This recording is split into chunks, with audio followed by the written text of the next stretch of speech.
जिसने पूरा भारत फंसाया उसने उसकी पत्नी फंसा ली, तुम उसकी योग्यता को अप्रिशिएट नहीं कर रहे हो, उसको गाली दे रहे हो। दाऊद इब्राहिम को गाली देके दिखाओ, तुम यहां हो 2% में। जाति पर लड़ाना आसान है, धर्म पे लड़ाना आसान है।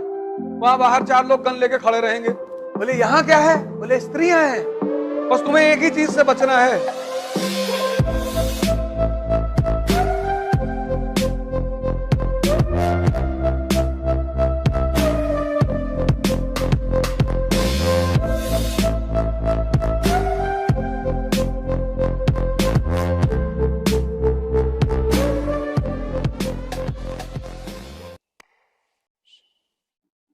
धर्म युद्ध, होली वॉर,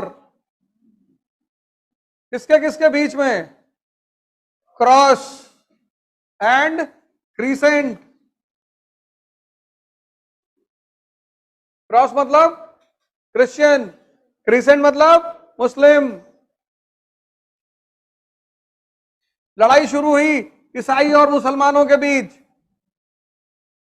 अब 2 तरह की लड़ाइयां होती हैं, एक राजा वर्ग की लड़ाई, एक सैनिक वर्ग की लड़ाई।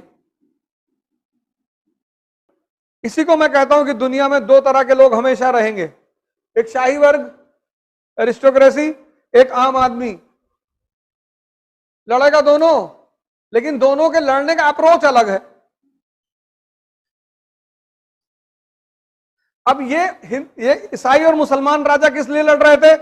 सिल्क रूट के लिए, क्योंकि जिसका सिल्क रूट पर कब्जा उसका पश्चिम और पूरब के व्यापार पर कब्जा। यस और नो? और जिसका पश्चिम और पूरब के व्यापार पर कब्जा वो आर्थिक शक्ति, इकोनॉमिक पावर, और जो आर्थिक शक्ति वो पॉलिटिकल शक्ति। चाइना आज आर्थिक शक्ति है ना, तो राजनीतिक शक्ति भी है। लेकिन ये सैनिक, अब इनसे अगर तुम कहते कि सड़क के लिए लड़ रहे हैं, ये दुखी हो जाते कि सड़क के लिए मर जाएं। तो जब भी तुम्हें किसी की जान लेनी होती है तो उसको कोई बड़ी वजह देनी पड़ती है कि तुम छोटी मोटी लड़ाई नहीं लड़ रहे। बोले फिर? बोले धर्म की लड़ाई लड़ रहे हो, तुम अल्लाह के लिए लड़ रहे हो, भगवान के लिए, गॉड के लिए। बोला अच्छा, इनके लिए अगर हम लड़ रहे हैं तो क्या मिलेगा? बोले जन्नत मिलेगी। तो मुसलमान सैनिकों को जन्नत और ईसाई सैनिकों को हेवन। और गलती से अगर हिंदू सैनिक पहुंच गए तो स्वर्ग।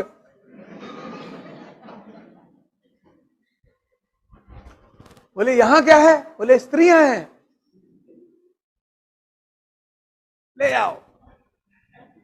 बोले और? बोले और शराब, दरिया बहते हैं शराब, बाल्टी में भर के निकाल। अरे बोले सरकार मार डालो, सरकार अगर यही बात है, अगर ये बात है तो मार डालो फिर। तो ये तो ताव में लड़ रहे थे एकदम आगे चल के, ताव था इनके पास। अभी तुम कहते हो भारत खतरे में, कोई नहीं खड़ा होगा। अभी किसी जात को गाली दे तो 4 लोग सड़क पे आ जाएं लड़ने के लिए। जाति पर लड़ाना आसान है, धर्म पे लड़ाना आसान है। मैं बार बार ये कहता हूं कि अगर इस दुनिया में 100 लोग हैं तो 95 लोग 6 सिर्फ एक आंख का इस्तेमाल करते हैं, 1 आई। और ये जानबूझ के बनाया गया है। मैंने कहा ना, कोई हिंदू है, कोई मुसलमान है, कोई दलित है, कोई ब्राह्मण है, कोई बिहारी है, कोई पंजाबी है, और ये सब मनुष्य ने बनाया है। दिमाग को अगर दिमाग की क्षमता को कम करना है, दिमाग बहुत क्षमतावान है ना, तो अगर उसकी क्षमता को कम करना है उसको उलझा दो। सबसे प्यारा फॉर्मूला, दिमाग, किसी के भी दिमाग की क्षमता को कम करना है उसको उलझा दो। और एक बार दिमाग उलझ गया तो गया। सब मानव ने बनाया, सब 96% घूम रहे हैं इसे। रैटल झुंझुना होता है, पकड़े हुए, कोई बिहारी पकड़ा हुआ है, कोई ब्राह्मण पकड़ा हुआ है, कोई दलित पकड़ा, और सब हिला रहे हैं ऐसे। और ये किया किसने? शाही वर्ग ने। अगर ये 96% जाग जाए तो ये 2% शाही वर्ग ये शासन ही ना कर पाए। तुम यहां हो 2% में, इनका अलग जीवन है, उसका अलग दर्शन है। इनसे बात करो गांधी के बारे में। अभी देखो गांधी के ऊपर कितने वीडियो अपलोड हो रहे हैं यूट्यूब पे, औरतों के साथ नंगे सोते थे, 70 साल की उम्र में 2 लड़कियों के कंधे पे हाथ रख के चलते थे। तुम 17 में नहीं चल पाए, वो 70 में चलता था। तुम उसकी योग्यता को अप्रिशिएट नहीं कर रहे हो, उसको गाली दे रहे हो।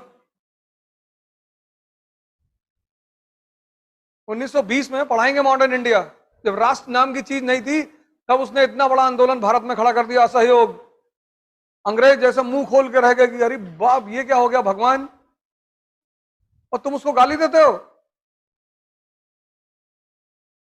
तो सवर्ण तो उसको इसलिए गाली देता है कि वो 2 लड़कियों कंधे हाथ रख के चलता है, दलित भी देता है। हम हरिजन के गांधी नहीं है, हम गांधी के हरिजन नहीं है,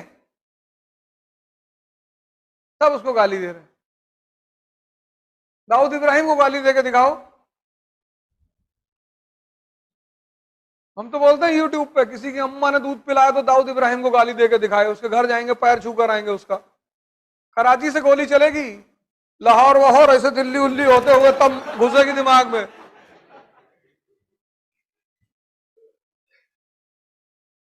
तुम कितने बड़े भी तोप हो। जैसे पहले शब्द भेदी बाण होते थे ना, ऐसे शब्द भेदी गोली चलेगी, से अमृतसर होते हुए से दाहिने बाएं टप्पा खाते हुए पहुंचेगी। यहां गांधी को गाली दे रहे हैं। नेहरू, उस आदमी ने कितने काम किए हैं। 1947 से 1964 तक का भारत देखो, भारत की कोई वजूद है? भारत का किसान गरीब है, उसके पास परचेसिंग पावर नहीं है, तो पहला प्लान क्या उसका? 5 ईयर, पहला 5 ईयर एग्रीकल्चर, कि पहले किसानों की स्थिति को ठीक करो तब इंडस्ट्री लगाओ। तो दूसरा 5 ईयर क्या है? इंडस्ट्री, पंचशील, पीसफुल को एग्जिस्टेंस। क्या क्या चुनौतियां उस आदमी के सामने। ये सब आईआईटी वाईआईटी किसकी देन है? उसी आदमी की देन है। लेकिन सबको एडविना माउंटबेटन का नाम पता है। अरे नेहरू, नेहरू जी अय्याश थे। कैसे? अरे एडविना से उनका अफेयर था, वो आपको नहीं पता भैया? तुम्हारा नौकरानी से नहीं हो पाया, उसका वाइसरॉय की पत्नी से था, जिसने पूरा भारत फंसाया उसने उसकी पत्नी फंसा ली, और तुम उसको गाली दे रहे हो। ये लॉबी है ये, और तुम्हारी मजबूरी ये है कि तुम्हें इनके साथ रहना है जब तक तुम्हारा सिलेक्शन नहीं हो जाता। जब तुम्हारा सिलेक्शन हो जाएगा तुमको डीएम बंगला मिल जाएगा, वहां बाहर 4 लोग गन लेके खड़े रहेंगे। जैसे ये पहुंचेगा मार का जूता गिरा देंगे तुरंत, तो अंदर ही नहीं आने को मिलेगा। तुमको यहां आना है, यहां यहां, और इनके बीच से आना है, और ये पूरी कोशिश करेंगे कि तुम्हें खींच लें, डायरेक्टली इनडायरेक्टली। इनकी सारी कोशिश होगी कि तुमको उलझा दें किसी तरह से। बस तुम्हें एक ही चीज से बचना है, उलझने से। और अगर तुम उलझने से बच गए तो तुम समझ लो सब करोगे जीवन में।